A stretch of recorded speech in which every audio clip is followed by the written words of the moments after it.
ఇంకోండి ఇలా ఉంది పద్మవ్యూహం. ఇక్కడ రాసింది పద్మవ్యూహం అని రాసింది అనమాట.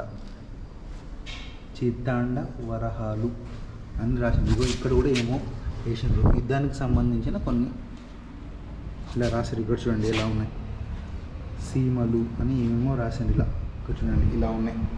దీనికి సంబంధించి కొన్ని వర్డ్స్ కూడా రాసిండ్రు. ఏంటో అది తెలియట్లేదు అసలు. దగ్గర నుంచి చూపిస్తా, మీకు ఏమన్నా అర్థం అవుతుందో చూడండి. చూడండి ఇవన్నీ చాలా రాసిండు, ఒకటి కాదు ఇదంతా రాసిండు. చాలా ఉన్నాయి ఇక్కడ, అన్నీ ఉన్నాయి, చాలా ఉన్నాయి. యుద్ధానికి సంబంధించిన ఇన్ఫర్మేషన్ అని అనుకుంటున్నాను నేను. వాటి గురించి ఇక్కడ చర్చిస్తారు అనుకుంటున్నాను నేను. అదైతే పద్మవ్యూహం అని క్లియర్గా కనిపిస్తుంది, ఆ పువ్వు లాంటిది. ఇదైతే పద్మవ్యూహం అని తెలుస్తుంది, మిగతా ఏందో తెలియదు. సరే మరి దీనికోసమే వీడియో అయిపోయినా మళ్ళీ